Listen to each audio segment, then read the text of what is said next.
Hello friends, आप सभी का कैरियर में स्वागत है। दोस्तों, आज हम उपन्यास के सीरीज में राग दरबारी, जिनका उपन्यासकार जो है श्री लाल शुक्ल जी है, उनको देखेंगे। दोस्तों, इससे पहले हम लोगों ने गोदान मेला अंचल इसके बारे में स्टोरी और इससे जो ऑब्जेक्टिव क्वेश्चन बनने वाला है वो हम लोग देख चुके हैं। अगर आप नहीं देखे हैं तो इसका प्लेलिस्ट का लिंक जो है डिस्क्रिप्शन में डाला हुआ है, आप जाकर देख सकते हैं। अगर आपको इसका पीडीएफ चाहिए तो मेरे टेलीग्राम से जुड़ सकते हैं और इसका लिंक भी डिस्क्रिप्शन में दिया हुआ है। दोस्तों, पूरा उपन्यास आपको पढ़ने की बिल्कुल ज़रूरत नहीं है। इस चीज़ को ध्यान रखिए कि पूरा उपन्यास पढ़ना ज़रूरी नहीं है। मूल उपन्यास पढ़ना है तो आप अपने ज्ञान के लिए पढ़ सकते हैं, लेकिन आपका जो पहली प्राथमिकता होनी चाहिए वो सफलता को दीजिए, अपने लक्ष्य को दीजिए। अगर अपने लक्ष्य को पा लेते हैं तो फिर उसके बाद ज्ञान के लिए पढ़ सकते हैं। जो भी चीज़ बताई जाएगी पूरी ईमानदारी, पूरी लगन निष्ठा के साथ इसे देखिए तो मैं 100% दावा के साथ कह रहा हूँ कि आपको प्रश्न यहीं से मिलेंगे। आपको और कुछ भी करने की ज़रूरत नहीं है। उपन्यास में बस आप संक्षिप्त में स्टोरी जानिए, पात्र के बारे में जानिए, महत्वपूर्ण कथन के बारे में जानिए। ये सारा चीज़ जो है हम इस वीडियो में आपको बताएंगे और बड़ी सहज के साथ आप समझ भी जाएंगे। दोस्तों, इसका जो है हम खुद से नोट्स बनाए हुए हैं। अगर आप इसको लिख लेते हैं तो और भी आपका तैयारी ज़बरदस्त हो जाएगा। तो आप लोग इससे ज़रूर कोशिश कीजिए कि आप इसका नोट्स बनाइए, वीडियो को रोक कर नोट्स बनाइए और फिर आप एक बार भी रिवाइज कर जाते हैं तो ये सारा कुछ आपको समझ में आ जाएगा। और देखिएगा, अगर इस वीडियो को पढ़ाने के बाद हम ऑब्जेक्टिव क्वेश्चन देखेंगे तो आप देखिएगा उसमें 100% आप ज़रूर सही कीजिएगा, खुद से भी सही कर लीजिएगा। और इस वीडियो के लास्ट में भी इस परीक्षा के बेसिस पे जो क्वेश्चन आने की संभावना है वो दिया हुआ है, तो आप पीडीएफ इसको डाउनलोड करके खुद से भी पढ़ सकते हैं। दोस्तों, अब हम चलिए इसका शॉर्ट स्टोरी हम बताएंगे कि इस उपन्यास में क्या स्टोरी है। दोस्तों, इस उपन्यास में आदर्शवाद और यथार्थवाद के बीच जो है खींचातानी का चित्रण किया गया है। दोस्तों, इसमें क्या होता है कि शहर का पढ़ा हुआ नौजवान एक रंगनाथ होता है, रंगनाथ नाम है उसका। वो किताबी आदर्श को लेकर गांव पहुंचता है तो उसे हर एक संस्था भ्रष्ट लगती है। उसे गांव में पीड़ितों का संघर्ष नज़र आता है और उस गांव में एक वैद्य जी है जो इस उपन्यास का मुख्य पात्र है, वैद्य जी। दूसरा मुख्य पात्र जो है रंगनाथ है। ये हिस्ट्री का स्टूडेंट है और छुट्टी में जो है अपने घर, मामा के घर है, वैद्य जी जो है इनका मामा है, उनके घर जाते हैं और हिस्ट्री का रिसर्च करना चाहते हैं। वैद्य जी रूपी जो है आकाश के नीचे बहुत ऐसे लोग हैं जो पल बढ़ रहे हैं, जैसे प्रिंसिपल हो गया, सनीचर हो गया, सयादीन हो गया, बद्रीपाल, रूपन बाबू, छोटे पहलवान। ये सारे लोग जो है वही कॉलेज के शिक्षा, राजनीतिक भी उखाड़ पछाड़ और कूटनीति के दबाव पे चलता है वहाँ पे। वैद्य जी के ज्येष्ठ पुत्र बद्री पहलवान है और बद्री पहलवान के चेले छोटे पहलवान परिवार के सेवक जो है सनीचर है। और ये सब जो है अपने समस्त विरोधियों को पराजित कर देते हैं और खाना, मालवीय, रूपन सभी न्यूना रूप से मुंह खाते हैं। रंगनाथ जो शहर का पढ़ा हुआ नौजवान है, रंगनाथ जब वहाँ पहुँचता है तो ये सारी चीज़ वहाँ की देखता है तो रंगनाथ हर समय यही कोशिश करता है कि कैसे इस व्यवस्था को सुधारा जाए। और जब वह देखता है कि अन्याय के खिलाफ लड़ने वाले का पलड़ा कमज़ोर है तो उसे इन लोगों की तरफ से आवाज़ उठाने की कोशिश भी करता है और उनको अप्रत्यक्ष रूप से बेईमानी के विरुद्ध लड़ते रहने के लिए उकसाता भी है। लेकिन तमाम कोशिशों के बावजूद वह देख रहा है कि इसको बदल पाना मुमकिन नहीं है। तब वह गांव छोड़कर जाने का फैसला करता है। तभी उसको समझाया जाता है प्रिंसिपल के द्वारा। कहा जाएगा, प्रिंसिपल कहता है कि तुम कहाँ जाएगा, तुमको तो हर जगह यही मिलेगा। यानी उपन्यास के अंत में जो पलायन संगीत है, प्रिंसिपल साहब पलायन संगीत में ही इनको समझाते हैं। प्रिंसिपल ऊंचे खिलाड़ी हैं, रंगनाथ को रास्ते पर लाने के लिए कहता है कि मैं तो तुम्हें अपने घर का सदस्य मानकर रख रहा हूँ, आखिर तो तुम कहीं न कहीं नौकरी करोगे ही। लेकिन रंगनाथ नहीं मानता है। रंगनाथ का क्रोध आ जाता है प्रिंसिपल पे। तब प्रिंसिपल साहब उन्हें समझाते हैं कि रंगनाथ, तुम्हारे विचार बहुत ऊंचे हैं, पर कुल मिलाकर ये यही साबित होता है कि तुम गधे हो। तो ये सारा स्टोरी है। तो आपको भली भांति ये स्टोरी समझ में आ गया होगा। अब हम चलिए इसका हर पहलू को देखते हैं। इसके प्रस्तावना में लिखा हुआ है कि राग दरबारी का लेखन जो है 1964 ईस्वी के अंत में शुरू होता है। कब? 1964 ईस्वी के अंत में, और 1967 ईस्वी में समाप्त हो जाता है। यानी इसको 3 साल लिखने में लगता है, और प्रकाशन जो है 1968 ईस्वी में होता है। इसके लिए जो है 1970 में इस पर साहित्य अकादमी पुरस्कार भी प्राप्त हुआ। क्या? साहित्य अकादमी पुरस्कार भी इसे प्राप्त हुआ। दोस्तों, इस उपन्यास में कुल अध्याय 35 है। इसको याद रखिएगा, कुल अध्याय कितना है? 35। इसमें जो है, इस उपन्यास में जो जिस पर चित्रित किया गया है उस गांव का नाम शिवपालगंज है। गांव का नाम क्या है? शिवपालगंज। और विषय क्या है? तो विषय जो है देश की शिक्षा व्यवस्था की दुर्गति का चित्रण किया गया है, न्याय की स्थिति का चित्रण किया गया है, बेशर्मी के साथ बेईमानी का चित्रण किया गया है, जमींदारी प्रथा के प्रभाव की कमी को चित्रण किया गया है, राजनीति में भ्रष्टाचार, गाँवों में आपसी रंजिश, ये सारा चित्रण किया गया है इस उपन्यास में। दोस्तों, ये उपन्यास जो है 1967 से लेकर 1964 से लेकर 1967 तक का लिखा गया है। उस समय जो बात उपन्यासकार को समझ में आता है वो आज भी प्रासंगिक है, आज भी है। राजनीतिक में बहुत झूठा वादा भी किया जाता है। तो ये सारा चीज़ जो है उस समय शुक्ला जी लिखते हैं और वो आज भी प्रतीत होता है। तो इससे पता चलता है कि उपन्यासकार का कितना सोच डेवलप था, कि जो करीब 23 चल रहा है और 1967 की बात है। उस समय आज के बारे में भी सुन लिया है, सोच लिया है। तो ये उपन्यासकार बहुत ही अच्छा है। इसको लगभग 30 या 35 भाषा में भी कन्वर्ट किया गया है, इतना फेमस है ये। और उपन्यास के अंत में पलायन संगीत भी है इस उपन्यास में। अब हम लोग जो है पात्र परिचय के बारे में देखते हैं। दोस्तों, अगर पात्र परिचय आप सही ढंग से सुन लेते हैं तो इससे बहुत सारा क्वेश्चन आपका बन जाएगा और आपको समझने में मज़ा भी आएगा आगे।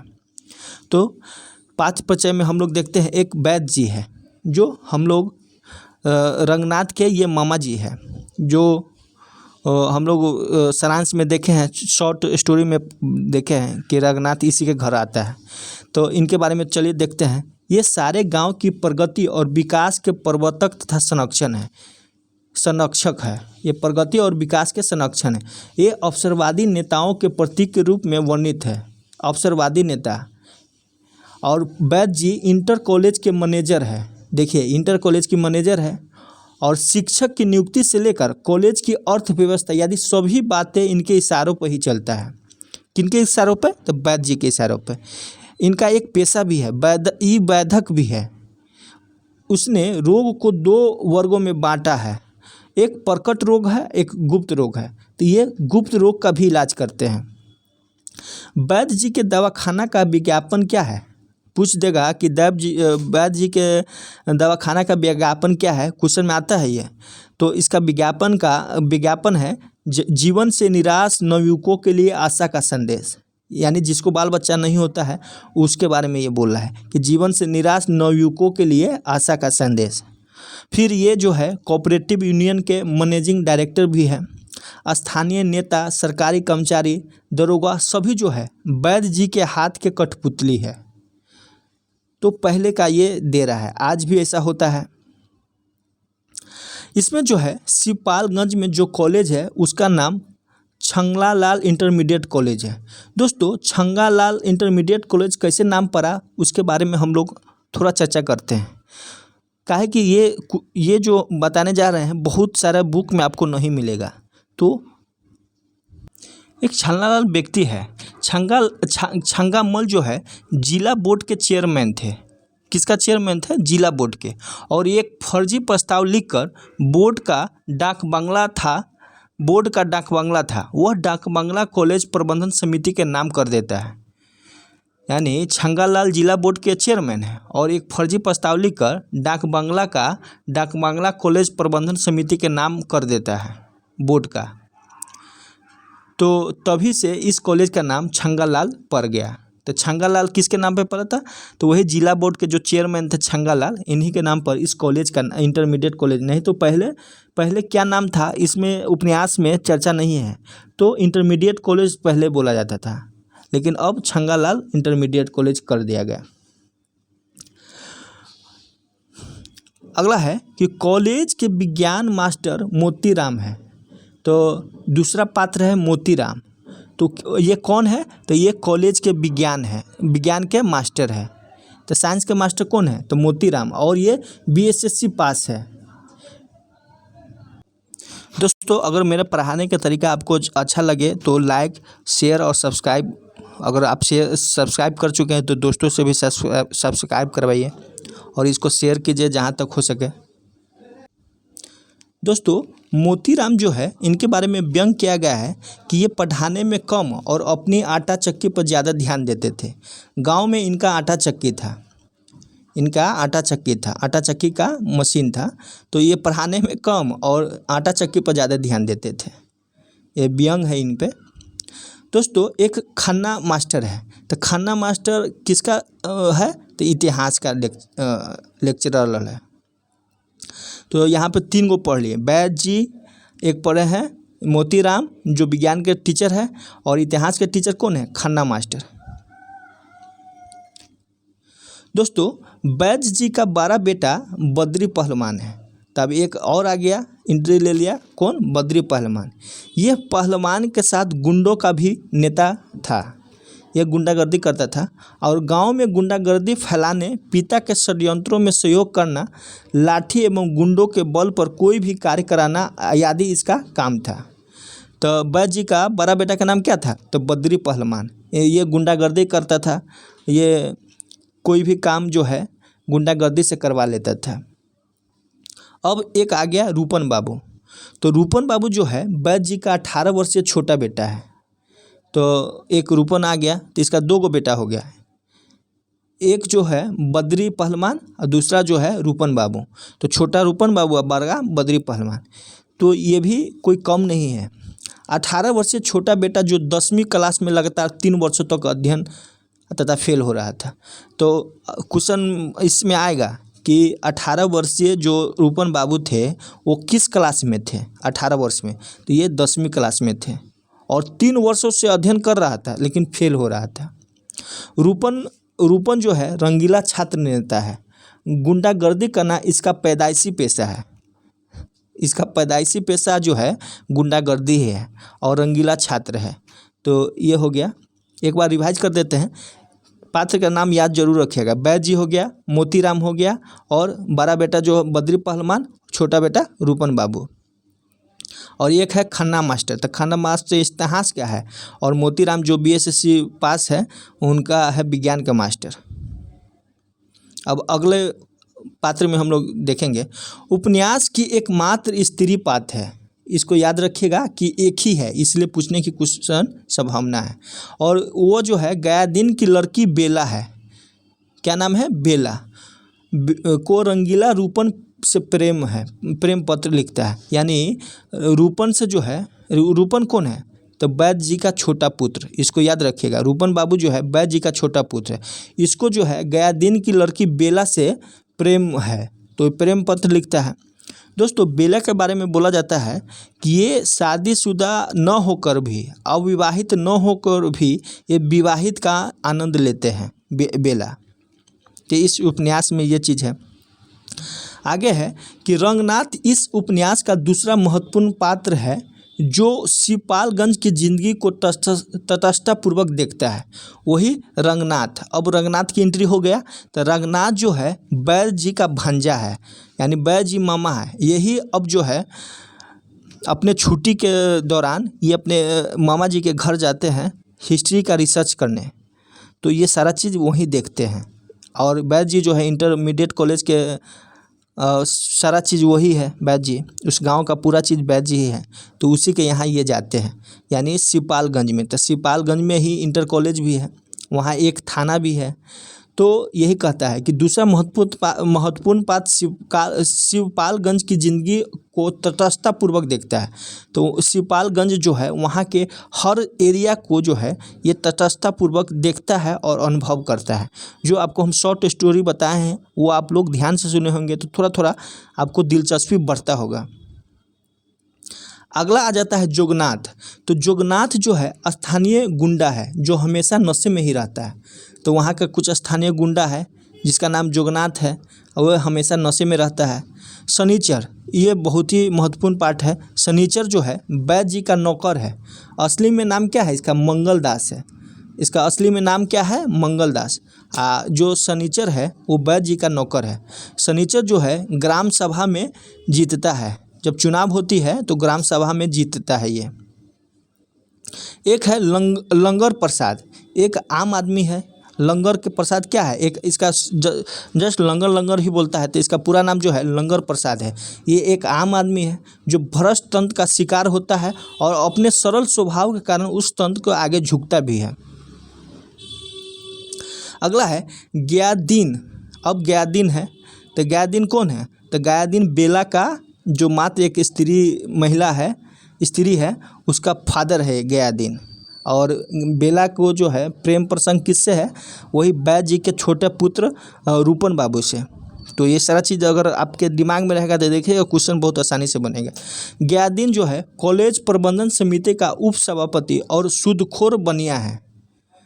तो कॉलेज प्रबंधन समिति का उप सभापति और सूदखोर बनिया है जो परिस्थिति के अनुसार कार्य करने में माहिर है।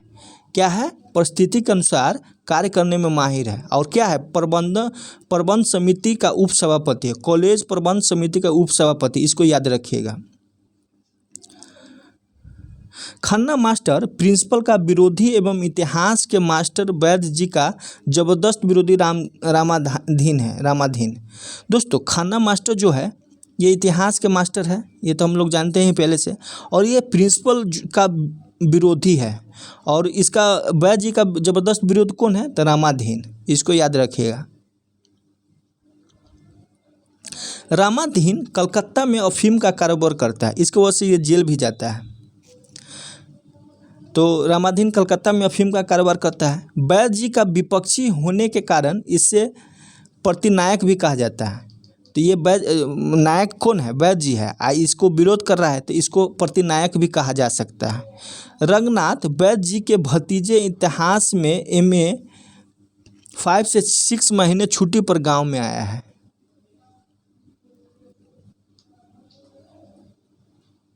दोस्तों यहाँ भतीजा नहीं होगा, भांजा होगा। काहे कि रंगनाथ जो है वैद्य जी का भांजा है, इतिहास में MA किया हुआ है और 5-6 महीने का छुट्टी पे वही सिपालगंज में आया हुआ है।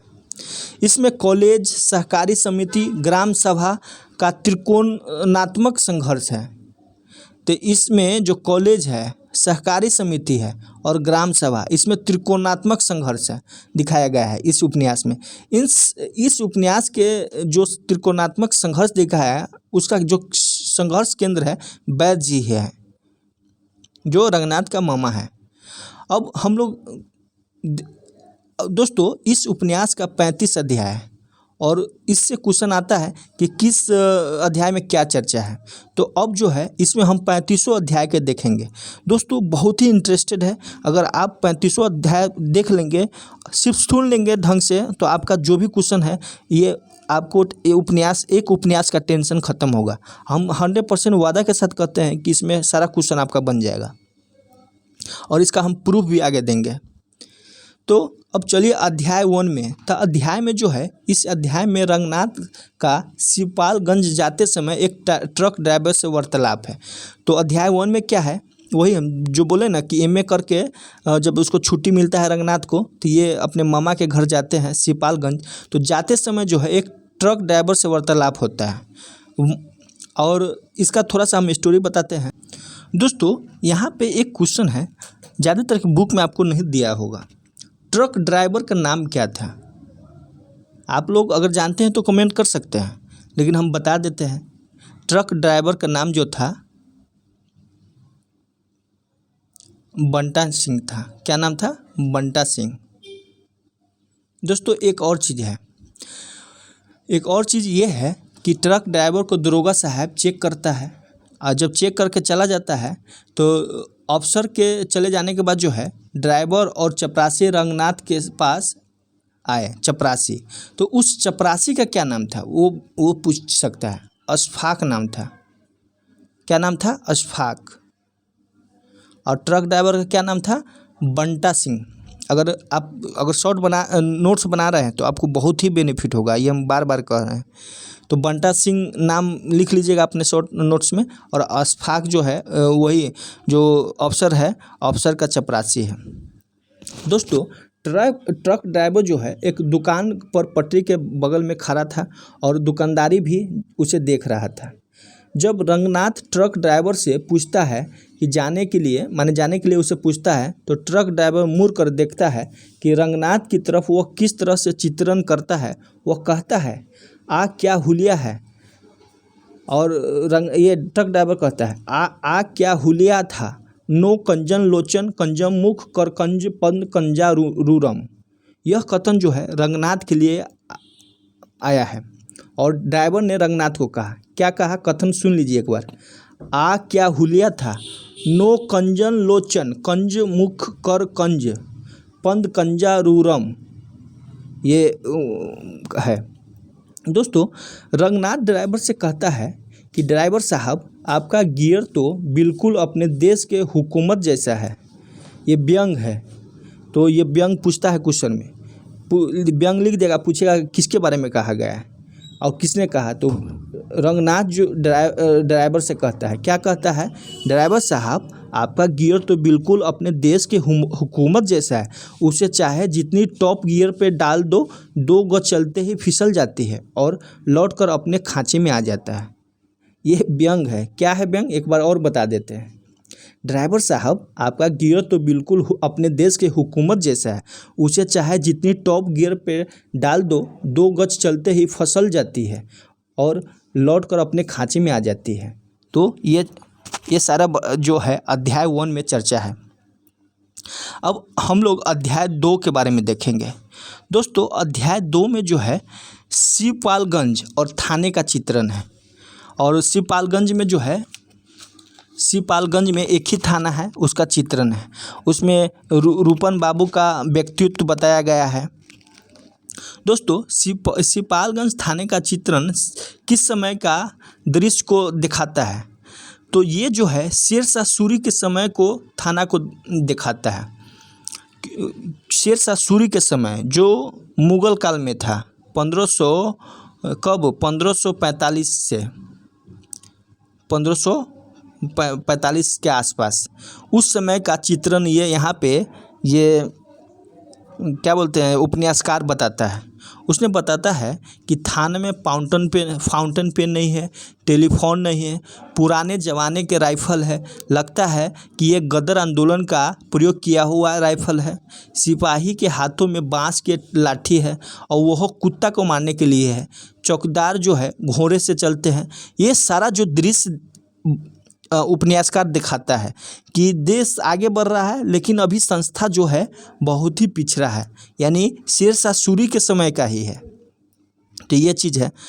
दोस्तों देखते हैं कि रूपन बाबू के बारे में इनकी इज्जत थी कि पूंजीवाद के प्रतीक का दुकानदार जो है उनके हाथ सामान बेचते नहीं, अर्पित करते थे, और शोषण के प्रतीक इक्के वाले उन्हें शहर तक पहुंचाकर उन्हें किराया नहीं आशीर्वाद मांगते थे। तो ये रूपन बाबू का भी इसमें व्यक्तित्व बताया गया है अध्याय 2 में, कि इसको किसी पे बैठ के जाता है तो उसको पैसा नहीं देता है। वो जो बैठाने वाला वो सोचता है कि हमको आशीर्वाद मिल रहा है, माने दबंगई था। रूपन बाबू का जो दबंगई था उसके व्यंग है ये। अगला है अध्याय 3। अध्याय 3 में जो है छंगामल इंटर कॉलेज का चित्रण है। किसका चित्रण है? छंगामल। और छंगामल इंटर कॉलेज नाम कैसे पड़ा हम लोग पहले ही बता चुके हैं। इसकी इमारत, शिक्षक और छात्रों की पढ़ाई पर व्यंग किया गया है। तो इस उपन्यास में जो है व्यंग्यात्मक माने बहुत लिखा गया है, माने हर चीज़ पर व्यंग किया गया है, इसीलिए ये इतना फेमस है, जो आज भी प्रतीत हो रहा है। व्यंग क्या है? व्यंग है कि इस देश के निवासी परंपरा से कॉपी है, इस देश के निवासी परंपरा से कॉपी है। भाखड़ा नांगल बांध को देखकर वे कह सकते हैं कि आहा, अपना चमत्कार दिखाने के लिए देखो प्रभु ने फिर से भारत भूमि को ही चुना है। तो ये व्यंग है। अब हम लोग अध्याय 4 में देखते हैं। अध्याय 4 में जो है वैद्य जी का गांव, उनका रोग के लिए इलाज का विज्ञापन आदि पर व्यंग है। हम लोग पहले विज्ञापन के बारे में देख लिए थे कि इनका विज्ञापन क्या था, जीवन से निराश नवयुवकों के लिए आशा का संदेश। दोस्तों कि लेक्चर की मज़ा एक व्यंग और है जो हम आपको बोल कर बताते हैं, सारा चीज़ लिखना थोड़ा सा भिरा हो जाता है। अगर आप नोट्स बना रहे हैं तो इसे लिखिए, बहुत ही लाभप्रद होगा आपके लिए। एक व्यंग है कि लेक्चर की मज़ा तो तब है जब सुनने वाला भी समझे कि ये बकवास कर रहा है। क्या है कि लेक्चर की मज़ा तो तब है जब सुनने वाला भी समझे कि ये बकवास कर रहा है और बोलने वाला भी समझे कि मैं बकवास कर रहा हूँ। ये व्यंग है। ये अध्याय 4 में चर्चित है। एक बार और बोल देते हैं, बहुत ही अच्छा व्यंग है कि लेक्चर की मज़ा तो तब है जब सुनने वाला भी समझे कि ये बकवास कर रहा है और बोलने वाला भी समझे कि ये मैं बकवास कर रहा हूँ। अब हम लोग अध्याय 5 में देखते हैं। दोस्तों अध्याय 5 में जो है वैद्य जी का बैठक, दीवानी अदालतें, लंगड़ा का मुकदमा आदि पर व्यंग है। क्या चीज़ पे व्यंग है? बैठक पे, दीवानी अदालतें पे, लंगड़ा के मुकदमा पे व्यंग है। दोस्तों व्यंग है कि लंगड़ा के माथे पर कबीरपंथी तिलक है, गले में तुलसी की कंठी है, डढ़ियल चेहरा है, दुबली पतली देह है, मिर्जई पहने हुए हैं। ये चर्चा है लंगड़ा के बारे में। और रूपन बाबू कॉलेज जाने के लिए निकलते हैं, उनके हाथे में एक मोटी पुस्तक है और पुस्तक का नाम क्या है? जेबी जासूस। इसको याद रखिएगा। तो आजकल भी जो टीचर है वो अब तो कम हो गया, पहले था पान खा लेंगे, कोट चढ़ा लेंगे, 2 गो पेन लाल और हरा टांग लेंगे और इसके साथ कॉलेज में एंट्री लेते हैं और साइड में एक बुक भी रख लेते हैं। तो ये उपन्यासकार का जो दिखाने का नज़रिया है वो इसमें बता रहे हैं। और बुक का नाम याद रखिएगा, जेबी जासूस। अध्याय 6 में जो है रिक्शा वाला और बद्री पहलवान के बीच वार्तालाप है। दोस्तों अगर आप यहाँ तक अच्छा से सुने हैं, निष्ठावान होकर सुने हैं, तो आप ये बताइए बद्री पहलवान किसका बेटा है और छोटा है कि बड़ा है? अगला है अध्याय 7 में है कि रंगनाथ और सिपालगंज शनिचर ने दूरबीन सिंह के विषय में अपना संस्मरण सुनाता है। शनिचर कौन है? तो ये वैद्य जी का नौकर है शनिचर। और क्या स्मरण सुनाता है शनिचर? भैया लठैती का काम कोई असेंबली का काम तो नहीं है। असेंबली में जितने ही बूढ़े होते जाओ उतने ही अकल सत्याती जी है और उतने ही तरक्की भी होती है। ये भी व्यंग है आजकल का एमपी के बारे में कि भैया लठैती का काम असेंबली का काम है तो नहीं। असेंबली में जितने ही बूढ़े होते जाओ, जितने ही अकल सदियाती है, उतने ही तरक्की होती है। ये 7 में है। दोस्तों 8 में जो है सिपालगंज के दरोगा जी डाका पढ़ना वहाँ की भाषा आदि पर व्यंग है। और व्यंग क्या है? प्रत्येक भारतीय जो अपना घर छोड़कर बाहर निकलता है, भाषा के मामले में तो पत्थर ही हो जाते हैं। तो ये व्यंग है, इसको याद रखिएगा। दोस्तों एक बार रीडिंग आप दीजिएगा और मेरा लेक्चर सुन लीजिएगा तो पक्का आपको 100% आपको ध्यान में रहेगा। अध्याय में 9 में है कोऑपरेटिव यूनियन और गबन। वैद्य जी के रंगनाथ आदि का है। कोऑपरेटिव यूनियन में गबन होता है और इसका जो मैनेजर है वैद्य जी है। और रंगनाथ आदि सब के बारे में यहाँ पे चर्चा किया गया है। अध्याय 10 में है छंगामल इंटर कॉलेज का उद्देश्य क्या है, वहाँ की जनता क्या सोच रहा है, उसमें क्या होता है, वो सब इसमें अध्याय 10 में चर्चा है। अध्याय 11 में है रंगनाथ का व्यक्तित्व। रंगनाथ बहुत ईमानदार है, वो गलत को देखना नहीं चाहता है, वो जो उसके विरुद्ध लड़ता है उसको उकसाता भी है और खुद भी लड़ना चाहता है, सभी को ठीक भी करना चाहता है। ये सब जो रंगनाथ का व्यक्तित्व है अध्याय 11 में दिया हुआ है। अध्याय 12 में जो है गयादीन का व्यक्तित्व और उसकी पुत्री बेला रूपन बाबू को बेला से प्रेम को दर्शाया गया है। तो ही बेला के बारे में जो हम बोले हैं कि अविवाहित होकर भी विवाहित का आनंद लेते हैं।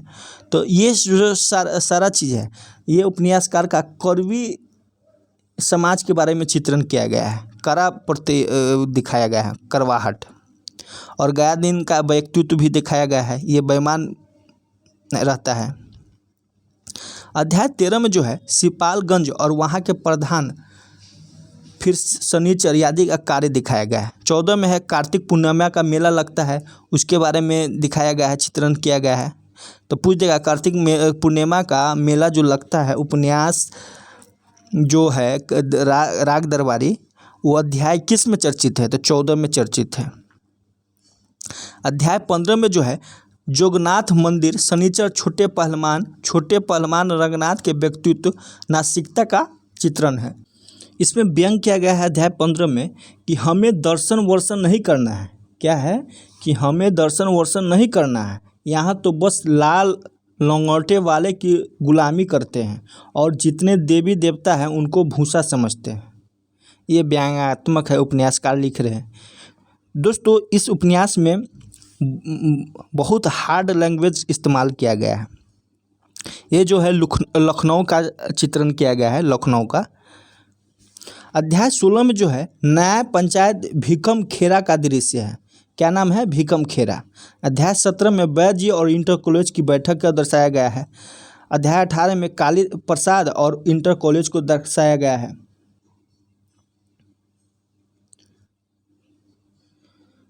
अध्याय 19 में जो है छंगामल इंटर कॉलेज परीक्षा और गांव सभा का चुनाव ये दिखाया गया है।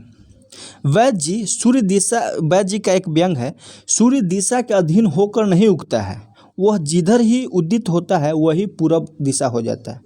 कि ऐसा नहीं है कि सूर्य पूरब में उगता है, ये कह रहे हैं कि सूर्य जिधर उगेगा उधर ही पूरब होगा, इसका व्यंग है। अगला है 20 अध्याय में है कि बद्री पहलवान जो वैद्य जी का बड़ा पुत्र है और रंगनाथ के बीच वार्तालाप दिखाया गया है। जो रंगनाथ इसका भांजा है वैद्य जी का, वो गांव में आते हैं। कहाँ? वो आप लोग कमेंट कीजिए। जब बद्री पहलवान पड़ोस के जिले के एक नौजवान की जमानत लेने गया था, इसकी ये चर्चा है अध्याय 20 में। 21 में है जोगनाथ की गिरफ्तारी और वैद्य जी के व्यक्तित्व पर व्यंग है। सिपालगंज और शहर की तुलना की गई है 22 में। सिपालगंज रंगनाथ और प्रिंसिपल साहब का वार्तालाप जो है अध्याय 23 में किया गया है। रंगनाथ और प्रिंसिपल साहब का वही पूरा जो लास्ट तक चलता है। यही गांव की स्थिति और चुनाव का दृश्य जो है 24 में है।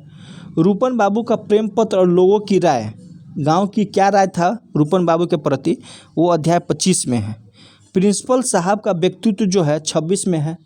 पूछ देगा कि प्रिंसिपल साहब का जो व्यक्तित्व है इस उपन्यास में किस अध्याय में है? तो 26 में।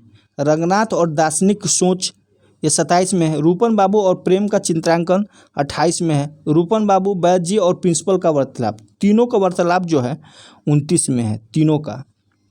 सिपालगंज के जेल के मैदान, भीकम खेरा की पंचायत, ये सभी जो है 30 में चर्चा है। वैद्य जी और कोऑपरेटिव यूनियन, इसका जो है 31 में है। वैद्य जी और गयादीन की समस्या का चित्रण जो है 32 में है। सरकारी योजनाएं और रूपन बाबू, ये 33 में है।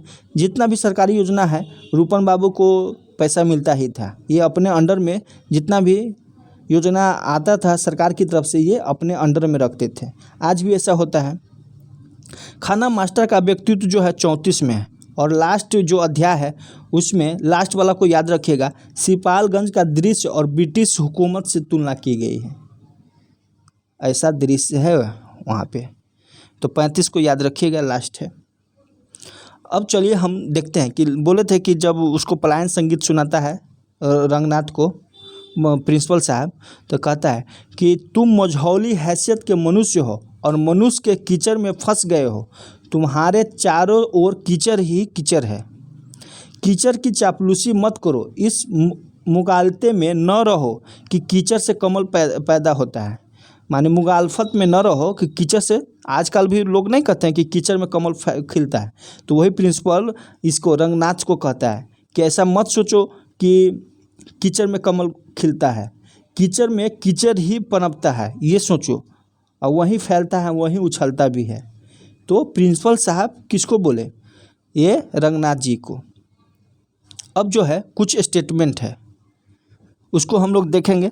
दोस्तों थोड़ा सा टाइम लगेगा, काहे कि ये स्टोरी टाइप में हम आपको बता रहे हैं, तो पक्का है कि आपको ये सारा जो चीज़ है समझ में भी आया होगा, और हम क्वेश्चन भी देखेंगे। और इतना चीज़ करने के बाद पक्का है कि आपका एग्ज़ाम में अगर इस उपन्यास से अगर क्वेश्चन आएगा तो पक्का आप सही करेंगे। रंगनाथ और प्रिंसिपल का वार्तालाप जो है मदारी के कारण वार्तालाप में गतिरोध या बाधित होता है। जब ये लोग बात कर रहे हैं तो लास्ट में तो मदारी आ जाता है और मदारी ढोल पपा बजाने लगते हैं, इसके वजह से बाधित हो जाते हैं इनका वार्तालाप में। अब हम लोग दोस्तों इसका महत्वपूर्ण कथन देखेंगे और इसको भी ध्यान से देखना है। एक कथन है, ऐसी कौन सी सरकारी यूनियन है जिसमें भ्रष्टाचार नहीं है? तो यह कथन किसका है? तो यह कथन वैद्य जी का है। फिर अगला है, सार्वजनिक जीवन का मूल मंत्र सबको दयनीय समझो, सबका काम करो और सबसे काम लो, ये रूपन बाबू का है। अगला कथन है, उच्च शिक्षा रास्ते में पड़ी वह कुतिया है जिसे कोई भी लात मार कर निकल सकता है। तो यह जो है स्वयं लेखक कह रहा है, उच्च शिक्षा रास्ते में पड़ी एक कुतिया है जिसे कोई भी मार कर निकल सकता है।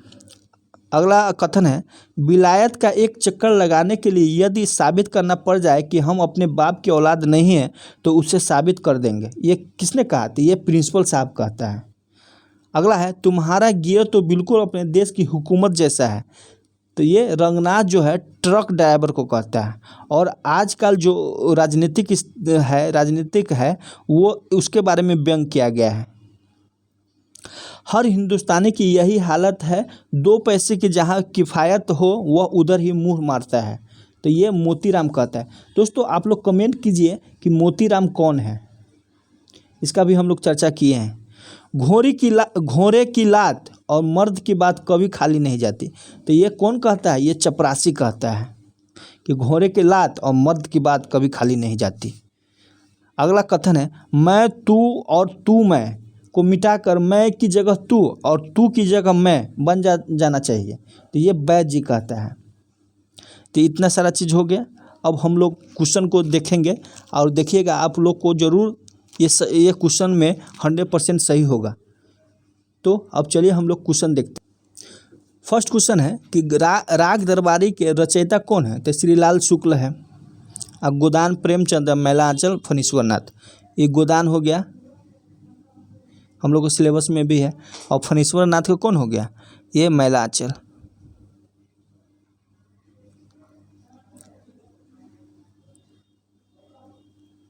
दोस्तों अगर आपको थोड़ा भी सही लगे, आपको लगे कि हाँ मुझे फ़ायदा हो रहा है, तो आप ज़रूर लाइक शेयर कीजिए और कमेंट ज़रूर कीजिए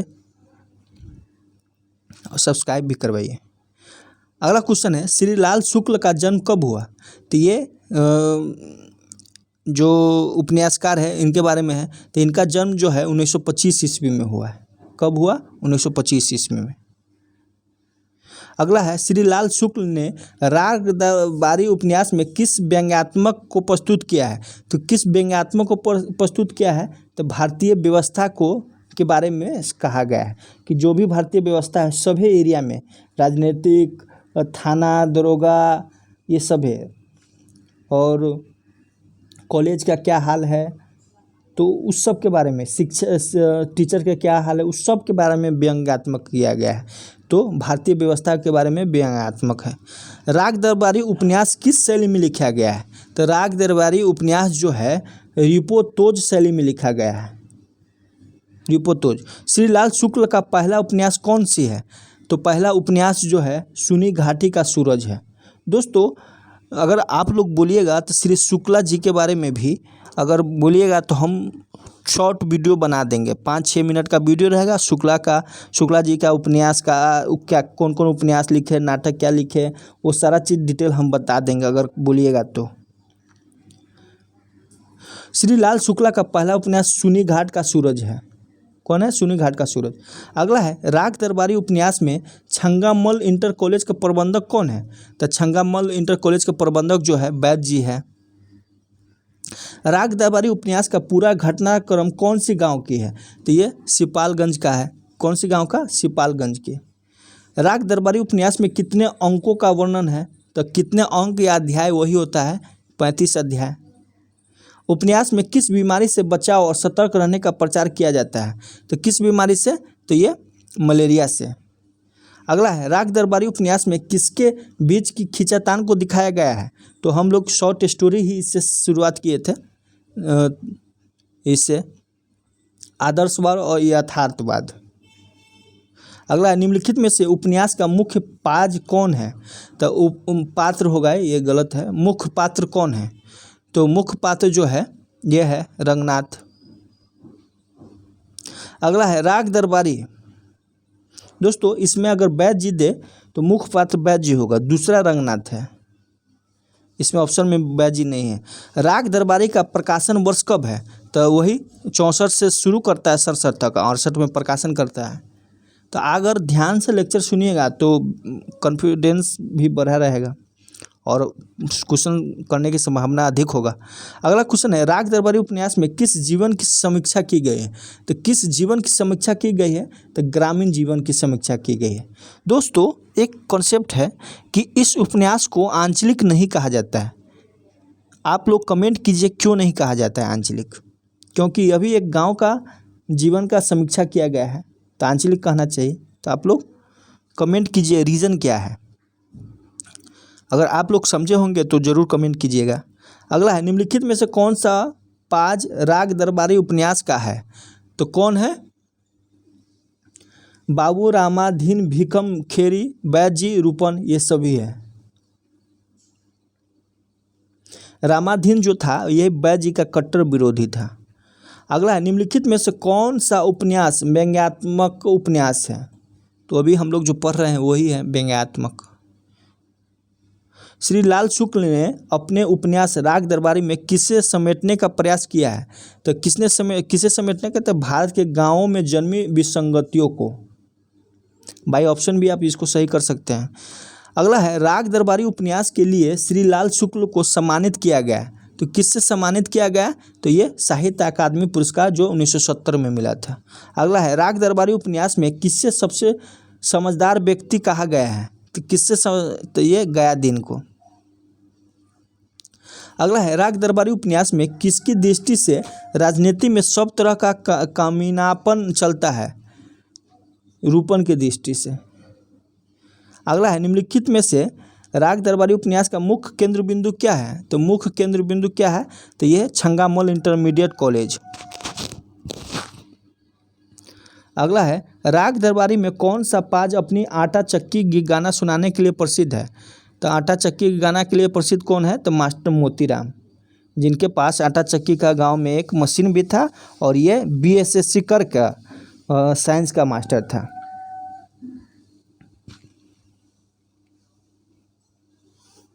अगला क्वेश्चन है कहा तो घास खोद रहा हूँ, अंग्रेजी में इसे रिसर्च कहते हैं। राग दरबारी में किसके द्वारा कहा गया है? तो ये रंगनाथ के द्वारा, क्योंकि यही हिस्ट्री में रिसर्च करने आए थे मामा जी के यहाँ। निम्नलिखित उपन्यास में होनहार बिखान के होठ चिकने पात प्रस्तुत पंक्ति के लिए किनका प्रयोग किया गया है? किनके लिए प्रयोग किया गया है? तो किनके लिए प्रयोग किया गया है? तो ये रूपन के लिए प्रयोग किया गया है। अगला है निम्नलिखित उपन्यास में कौन 3 सालों से 10वीं कक्षा में फेल हो रहा है? तो आप लोग इसका कमेंट कीजिए। जो 18 साल का था वही रूपन, जो वैद्य जी का छोटा पुत्र है। यह घर मेरा नहीं कौन सी विद्या है? ये तो लेखक का है, कहानी है। राग दरबारी उपन्यास के आधार पर सिपालगंज में कितने थाने हैं? तो एक ही थाना है। अगला है कि निम्नलिखित में से कौन सा उपन्यास श्रीलाल शुक्ल का है? तो कौन सा उपन्यास है? तो सभी है। टोटल इन्होंने जो है 10 उपन्यास लिखा है दोस्तों। अगर बोलिएगा तो 200 उपन्यास का नाम जो है हम कमेंट कर देंगे, अगर आप बोलिएगा तो। अगला है, श्रीलाल शुक्ल को उत्तर प्रदेश में कौन सी सेवा के लिए चुने गए थे? तो उत्तर प्रदेश में जो है सिविल सेवा के लिए इनको चुने गए थे, श्रीलाल शुक्ल को। अगला है, राग दरबारी उपन्यास में बेला किसकी प्रेमिका है? तो बेला किसकी प्रेमिका है जो पत्र लिखता था? दोस्तों आप लोग से ये लास्ट क्वेश्चन है, इसका आप लोग कमेंट कीजिए, काहे कि हम बहुत इसके बारे में बताए हैं। अगर आप सही से देखे होंगे तो ज़रूर कमेंट कीजिएगा। अगला है, राग दरबारी उपन्यास में बच्चों का अड्डा कहाँ बनता चला गया? तो बच्चों का अड्डा जो है एक कॉलेज में बनता चला गया, वो है छंगालाल कॉलेज, इंटर कॉलेज।